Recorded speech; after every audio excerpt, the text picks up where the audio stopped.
Et on va aller plus loin avec vous, Caroline de Camaret. Bonjour Caroline, je le disais il y a quelques instants, on le vivait en direct, la présidente Maya Sandu s'est félicitée de ce scrutin. Elle voit là effectivement un mandat fort pour le processus d'adhésion à l'Union européenne.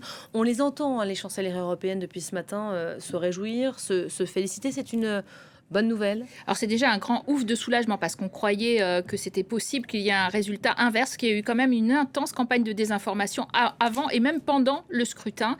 Et ça, il faut le noter quand même, une campagne lancée par le Kremlin, des millions qui ont plu justement pour cette désinformation et peut-être même pour acheter des votes.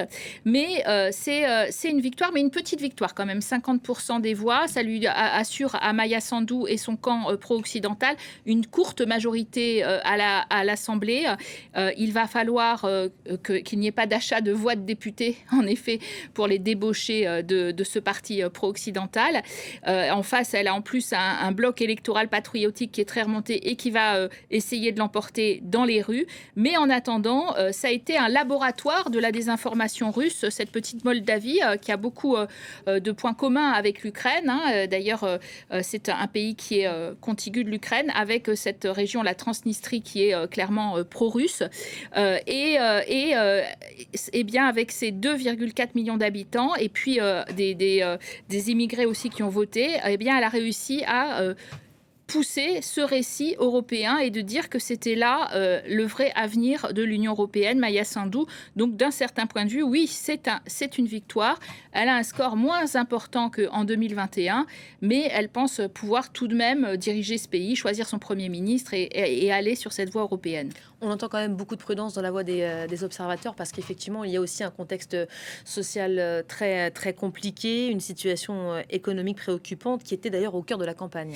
Oui, mais depuis la guerre en Ukraine, effectivement, 2022, tous les indicateurs sont plutôt au rouge côté économie moldave, avec un PIB qui a reculé de 5% en 2022 sous l'effet de la chute des débouchés régionaux, notamment du côté de l'Ukraine, du quadruplement des prix du gaz russe, et la Moldavie a dû se départir de cette dépendance au gaz russe, notamment ramenée à zéro avec l'expiration du contrat Gazprom au prix d'achat plus cher à la Grèce et à la Roumanie. Donc finalement, il y a eu un rebond, 1,2% de croissance en 2023, mais toujours une inflation assez forte. Et puis, n'oublions pas que la Moldavie a accueilli 1,5 million de réfugiés ukrainiens, ce qui pour ce tout petit pays est énorme, évidemment. Il y a toujours des questions autour de la région sécessionniste de Transnistrie qui coûte très cher et qui a des problèmes de dépendance aussi aux hydrocarbures et au gaz russe. Et puis, l'Union européenne, quand elle fait cette candidature, elle est bien avancée, cette candidature.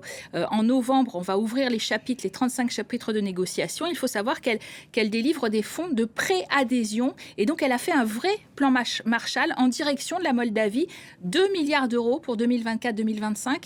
Et ça, évidemment, ça peut faire la différence, mais ça ne la fait pas tout de suite. Ils n'ont pas encore ressenti, les Moldaves, les bénéfices de ce grand plan de relance sur les infrastructures, les infrastructures de télécom, etc. Mais ça sera pour bientôt, normalement.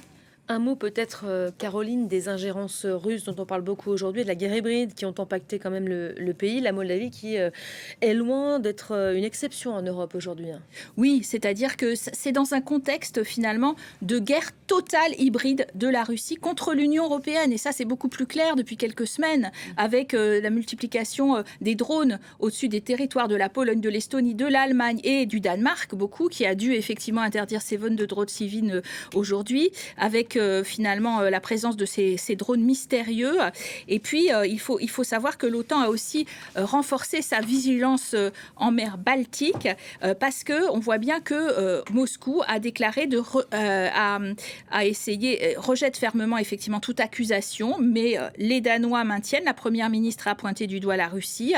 Et puis, on voit bien que les Russes tentent de tester les limites de l'article 5 de solidarité entre les pays de l'OTAN. Il y a même un article européen de solidarité. Ils testent les limites. Pour l'instant, eh bien, on a descendu un certain nombre de drones. Est-ce que ça va aller plus loin ? La question se pose. En tout cas, on est véritablement dans cette guerre hybride qui est devenue pour les citoyens européens et pas seulement sur le flanc Est, beaucoup plus visible. Voilà, et ce sera l'objet effectivement d'une réunion cette semaine, sommet européen convoqué à Copenhague. On va commencer à se réunir à partir de Oui, c'est aussi mercredi. pour ça que le Danemark est visé. Il a la présidence du Conseil de l'Union européenne. Il vient d'acheter du matériel d'ailleurs européen pour mieux se défendre son espace aérien. Et c'est aussi en quelque sorte en représailles, si on suppose que c'est les Russes qui sont à l'origine de ces drones, eh bien cette invasion de leur ciel vient de là. Voilà, parce qu'on va se demander de comment tenter d'empêcher ces incursions russes à l'avenir, riposter ou pas. Évidemment, on suivra de près cette séquence sur France 24.